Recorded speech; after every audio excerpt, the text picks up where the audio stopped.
Sa ika-60 taong selebrasyon ng Pinoy Soap Opera, ipinagmamalaking ihandog ng ABS-CBN ang isa'y lumaki sa kahirapan. Matutuwa po si tatay sa akin. Asa ka pa! Tatay! Samantalang ang isa'y tinamasa ang karangyaan. Wow! Thank you, Mommy! I love you! Sa tuwing nakikita ko si Mara, pinapaalala niya sa akin ang lalaking kinasusuklaman ko at ang babaeng inagaw niya sa akin. Bakit kaya hindi mo isangla? Yung medalyon na yan. Eh, bigay po sa akin to ni Carlo eh. Bibili ka ng bagong sapatos. Uy, may pera ka pala dyan. Clara, parati mo kami sinusumay ng mami mo! Ang overprotective po kasi niya. Of course I'm overprotective! I'm your father! Ngunit may lihim na nag-uugnay sa dalawa. Sa itong paglalahad, ng gabing pinanganak si Mara, Ang kwento nila noon, mas mamahalin mo ngayon.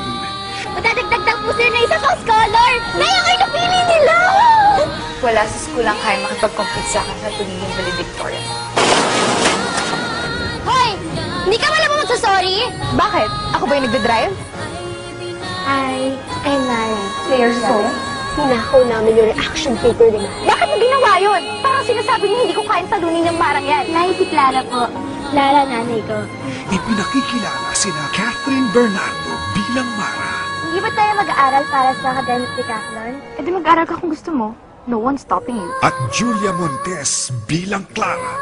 Sinungaling! I treated you like a sister. Ito pong igaganti mo sa akin? Dalawang batang ipinagpalit. Kailangan mo maligo dahil ang baho mo. Kapalan nila'y ipinagkait. Emil Cruz Jr.'s Mara Clara. Malapit na.